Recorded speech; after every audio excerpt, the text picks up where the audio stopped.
দেখুন, যদি আপনি সাপের কোনো স্বপ্ন দেখছেন, তখন আপনার মনে হয়ে থাকে যে এই স্বপ্নটি আপনার ক্ষেত্রে খারাপ প্রভাব ফেলবে কিনা অথবা কি ধরনের প্রভাব ফেলতে পারে, এমনটি সর্বদাই কিন্তু সাপের স্বপ্ন দেখার পরে হয়ে থাকে।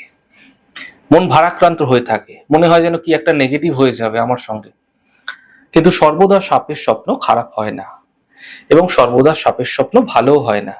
তো সেই কারণেই যদি কখনো আপনারা সাপের স্বপ্ন দেখছেন এবং তিথিটা যদি ষষ্ঠী তিথি পড়ে থাকছে, শুক্লপক্ষে ষষ্ঠী হতে পারে, কৃষ্ণপক্ষে ষষ্ঠী হতে পারে, যে কোনো পক্ষেরই হোক না কেন, যদি ষষ্ঠী তিথিযুক্ত দিনে আপনি সাপের কোনো স্বপ্ন দেখছেন, তাহলে আপনার সন্তানের দিক থেকে কিছু না কিছু শারীরিক সমস্যা, কিছু বড় দুর্ঘটনা, কোনো বড় ঝঞ্ঝাট সমস্যা উপস্থিত হতে দেখা যেতে পারে।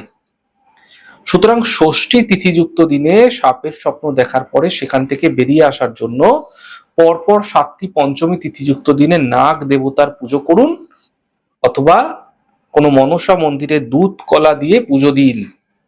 এতে আপনার সন্তানের উপরে আসা অশুভ প্রভাব থেকে আপনারা অনেকাংশেই বাঁচতে পারবেন।